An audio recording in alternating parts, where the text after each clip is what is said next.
This book was written over 100 years ago, and it still holds some of the best manifestation principles I've ever read that are still just as relevant today. Like way before The Secret was written, way before Neville Goddard, way before all those TikTok manifestation trends, this was the original. It's called The Game of Life and How to Play It by Florence Scovel Shinn. Everyone should give this short little book a read, but in today's video, I'm gonna break down the 6 biggest manifestation lessons that she gives in this book and exactly how to apply it to your real life. These lessons aren't just inspirational fluff. They are the energetic instructions for how to actually shift your reality. So let's get into it. Hey friend, welcome back. If you're new here, my name's Jillz and I help women step into their power, tap into their divine feminine, and become their best self, create their dream life. So if that's something you want to do, you should subscribe and stick around. But before we dive in, I just want to invite you to join my new weekly newsletter, The Dream Life Digest. It's where I share mindset tips, manifestation magic, soft life, feminine energy vibes, and a little behind the scenes of my real life. It's a little bit more personal and it's totally free. So if you want to get in on that and join the inner circle, the link for that is down below. Now, one of the core teachings in Florence's book is this, and I love the way that she words it. She says, your word is your wand, meaning what you say repeatedly becomes the blueprint of your life, and your words are the vehicle of manifestation. And once you say something, you put that into motion, good or bad. This means that what you say out loud, what you affirm, what you complain about, what you joke about, what you casually repeat is literally what you end up living. Think about it. All day long, you're having little conversations with your friends, your coworkers, your partner, and even with yourself. And your brain is recording all of it. It's listening to all of it. Not just the dramatic stuff, but everything. Even the tiny little throwaway comments that slip out. The sarcastic, just my luck, when you spill coffee on your shirt. When you say under your breath, I can't afford that, when you're scrolling online. The why do I always attract emotionally unavailable men you casually drop at brunch with your girlfriends. Florence's point is that you manifest what you speak, whether you mean to or not. Your words aren't just commentary, they're commands. They're not just reflections of your reality, they're instructions for it. Or if you want to get a little witchy and dramatic about it, they're spells. And you know, she wrote this a long time ago, but all of this is now backed by neuroscience. There's a part of our brain called the reticular activating system, or our RAS, and it basically acts like a filter, showing you the things it thinks you think are most important based off of what you focus on. And it does that based off of what you repeatedly tell it is important. So if you're constantly saying things like, I never have enough time, or nothing ever works out for me, your brain isn't gonna take that and challenge it. Your brain is gonna go, okay, got it. I'll look for evidence that proves this true. And it will, all day. It'll make sure that it happens. Now in this book, Florence shares each lesson with a little story attached to it. And this story is a little bit dramatic, but here it is. So Florence tells the story of a woman who kept saying over and over again that she wanted a car just like her friends. She kept saying over and over that she wanted this exact car. This is the exact car that I want. And she kept affirming this to herself over and over again with emotion. Eventually, she got that exact car. How? Well, her friend died unexpectedly and the car was left to her. She got the car, probably not in the way that she wanted or anticipated, but she got the car. And so with that said, Florence is a little extreme in this. She really does believe that words carry so much power and so much weight, and you have to be intentional and careful about what you say. Now, I don't believe that our words can have that dramatic of an effect, but her point is still clear. Your word is your wand, and the universe is always listening, even when you're not meaning to be that intentional. So whatever reality you want to create, if you are always speaking the opposite of that, then you will always keep reinforcing the opposite. And that is the reality that you will keep living and experiencing. And I do fully believe that. I've experienced that firsthand. I will say though, when I first learned about the power of our words when it comes to manifestation, it did actually make me a little bit anxious. It freaked me out a little bit because I was nervous that I was going to accidentally say the wrong thing or think negative thoughts, and then I would immediately manifest that in my reality. But that's not how it works, right? I was worried I would say something like, oh, I can't afford that, or oh, this is hard, or even something dramatic like, oh, I'd rather die than do this thing. But you don't manifest what you just say once. You manifest what you say repeatedly and over and over and over again. That is how it works. That will become your reality. It's like how if you say, I'm rich once, you don't expect to all of a sudden have all this money. We know that it doesn't work like that. So if you make a comment that maybe you realize afterwards that you shouldn't have said, that doesn't align with the reality you want to create, that's okay. Just don't keep repeating it. That's what matters. It's the repetition that carries the power. That's what actually starts to shift your reality. So your word is your wand. Stop casting spells that you don't want to live. Now, this next lesson made me think about manifestation differently. Another one of Florence's biggest teachings is this: fear is only inverted faith. It's faith in evil instead of good. Her point is that fear is still belief. It's still imagination. It's still creative life force. It's just pointed in the opposite direction. Most of us try to manifest what we want while secretly putting way more energy into fearing the opposite. We say we want financial freedom, but we're constantly stressing about our bank account. We say we want love, but we're already mentally preparing ourselves to be disappointed again. We say we want success, but we're afraid of being judged or failing or wasting our time. So Florence says that you cannot manifest what you want by fearing the opposite, and that is, quote, faith in reverse. You're still using the power of faith, just in the wrong direction. Florence tells the story of a man who had a deep, deep ongoing fear of a certain dreaded disease. And this wasn't just a little fleeting thing. This was something that he was kind of obsessed over. He talked about all the time about how it ran in his family. And he carried that fear in him for years. And he was constantly almost expecting it to show up. He talked about all the time about how he'd probably get it. And eventually what happened? He developed that disease. Her view is that when you dwell on something with strong emotion, especially fear, you are energizing it. You are magnetizing it towards you, even if it's something that you desperately don't want. Now, this doesn't mean that every health issue is your fault, but the important part in her story, at least, is that if you continually obsess about something going wrong, your energy, your mindset, and your body will all start responding to that version of the future. Fear is powerful because it's made up of the exact same ingredients we use for manifestation: emotion, imagination, and repetition, right? You don't have to want something for it to manifest. You just have to emotionally invest in it. Our subconscious doesn't distinguish between what we desire and what we dread. It just responds to what we give our focus to. And her point is that if we continuously focus on what we're afraid of, then we might accidentally, unintentionally, attract the very things that we are trying to avoid. Now, the third lesson that I got from this book, and one of the concepts that I have to come back to regularly, is called the law of non-resistance. She says, nothing on earth can resist an absolutely non-resistant person. In plain English, that means whatever you fight against gets stronger. So stop fighting where you are. Most of us are in a constant state of resistance, hating our current job while trying to manifest a new one, resenting our body while trying to manifest health, complaining about being single while trying to manifest a relationship. She teaches that the more you resist something, the more it persists. Resisting your current reality, like hating your job or your bank account balance or your relationship status, locks it into place. But when you become neutral toward it, it loses its power. And this is a step of the manifestation process that most people want to skip.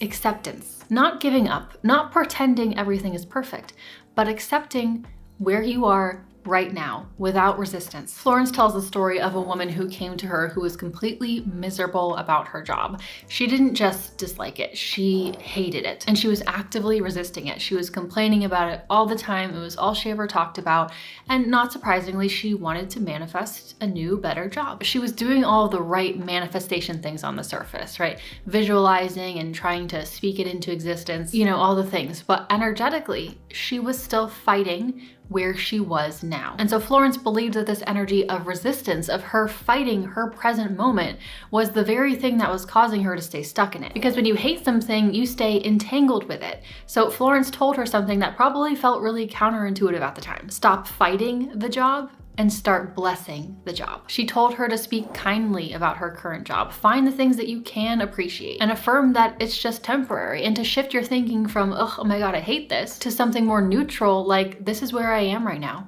and something better is on its way. And once she did that, once she dropped the resistance and softened her energy and accepted where she was in her present moment, that was when the new job came in. One that was exactly what she'd been looking for the entire time. So her spiritual view was that when you bless something, that's what she called it, when you bless something, even something you don't want, you neutralize the resistance around it, and it starts to lose its power and its grip on you. You stop pouring emotional fuel on the fire, and from that more peaceful place, life can start to shift. And I've seen this in my own life too. When you want to manifest something, you have to stop hating what you have now. You have to stop resisting your current reality and move into acceptance and neutrality. You don't necessarily have to feel positive and happy and woo, yay, I love this life, but you have to move into neutrality and acceptance. If you want more money, you first have to accept and be okay with what you have now. If you want to attract in a relationship, you have to stop resisting your single era and find the peace in it. If you want better health, you have to stop fighting your body and start appreciating it for the things that it already is doing. Like the fact that you can walk or swim or cook yourself a yummy meal. That's why people always say that you don't manifest what you want until you stop needing it. Because you drop the resistance, you move into acceptance, and that's when things can finally start to flow. Now, the next lesson is subtle but powerful. And Florence says, faith knows it has already received and acts accordingly. And essentially what she is saying is that manifestation doesn't come from trying, it comes from knowing and then acting according to that knowing. When you're truly in a state of faith, you're not checking your text constantly. You're not watching the clock. You're not overthinking every step, wondering if it's working, feeling desperate. There's a big difference in energy when you think, I hope this works. I'm doing everything right. Why isn't anything happening yet? Versus, it's already done. I don't need to chase it. It's already on its way. Florence also says, man must prepare for the thing he has asked for when there isn't the slightest sign of it in sight. And that's the part that a lot of people have a hard time with. They wait for signs, for proof, for confirmation before they actually believe that that thing is coming to them. But the belief has to come first. That's what opens the door for it. So Florence shares the story of a woman who was looking for a new apartment, but couldn't find anything. Nothing was working out. So Florence asked her, have you prepared for your apartment? Have you shown active faith? And she said no. She was waiting until something looked promising until she fully believed that it was something that she could have. So Florence told her to act as if the apartment was already hers. She encouraged her to go furniture shopping and look at rugs and start planning out her space. Start imagining, how she would decorate it, even though she didn't have the apartment yet. So the woman followed her advice. She started looking at furniture. She started dreaming about her place and planning it all out in her mind. She was shopping for home stuff. She was talking about the apartment as if it was already hers, as if it was already a done deal. And she showed what Florence calls active faith. And not long after, the apartment showed up, exactly what she wanted. Florence's whole point was that faith is not just belief, it's action. It's preparing before there's any evidence. Because if you wait to believe until it's obvious, that's not faith. That's just reacting to what already is. The subconscious responds very, very powerfully to preparation. So when you act like it's already done, you shift into alignment with the version of yourself who already has it. And from that place, the desire can then come in. So pick something that you want to manifest right now and ask yourself, how would I show up if I already had that thing? If it was already mine, how would I walk through my day? What would I do? What actions would I take? How would I dress? How would I speak? How would I carry myself? And if I knew that it was already mine, who would I be?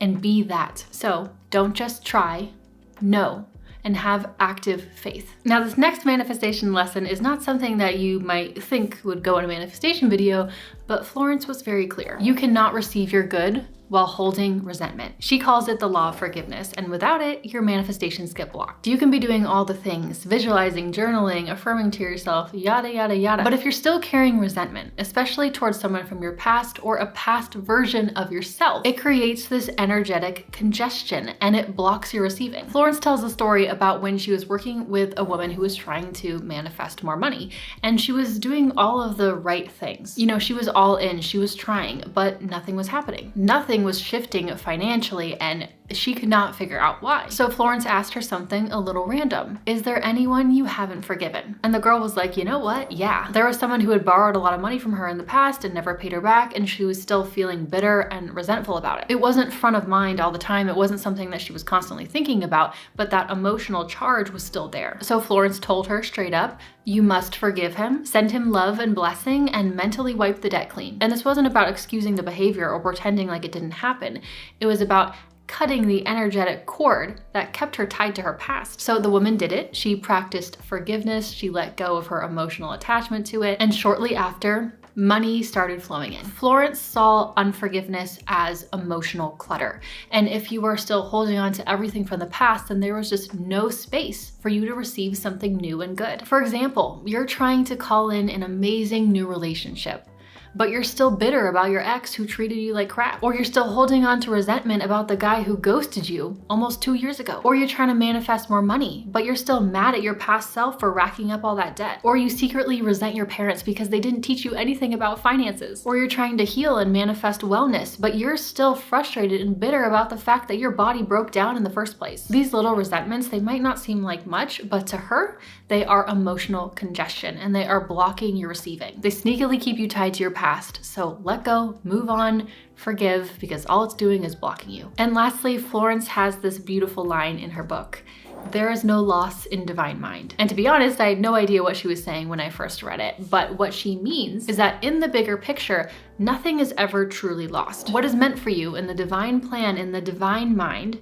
will not pass you by. It cannot be taken from you. And if something doesn't work out, it wasn't meant for you. If someone else gets the opportunity you wanted, or if the timing doesn't work out, or if something falls through, it simply wasn't meant for you. If something is truly meant to be, it'll always find its way to you, and oftentimes in random and unexpected ways, in ways that you could have never planned for. So Florence says there's no loss in divine mind, but in our more modern world, and what I want you to remember is it's this or something better. This is the exact same way to see this lesson, just phrased a little bit differently. If you didn't get that job opportunity that you thought was so perfect for you, if it didn't work out, it wasn't meant for you. And that just means that something better is on its way. If that guy ghosts you, it is what it is. There's no reason to stress or worry or feel bad about it, because what's meant for you will find you. And if it's not this person, it's someone better. In her book, Florence tells the story of a woman who is completely heartbroken. She is deeply in love with this man, but this man chose to be with some other woman. And this client of hers desperately wanted him back. So that's why she went to Florence, to help get him back. She wanted to manifest that specific man. And Florence said,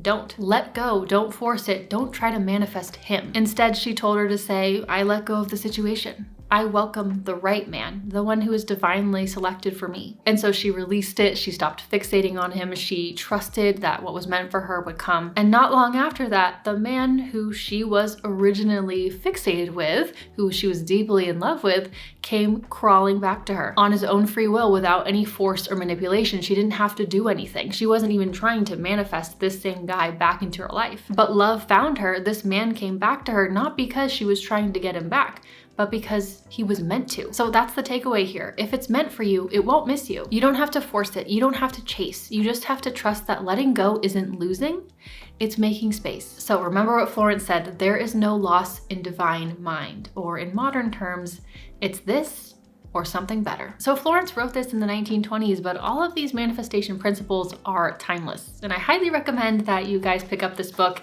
It's very short. It only takes like 2 hours to read. There are also a lot of free audio readings of this on YouTube as well. But if you want to dive deeper into manifestation and get super practical, then you need to watch this video here. It'll completely change the way that you understand manifestation and get you on track to creating your dream life. And especially if you are like a more practical person, please watch this video. So I'll see you over there, or I'll just see you next time in my next video. Thank you so much for watching.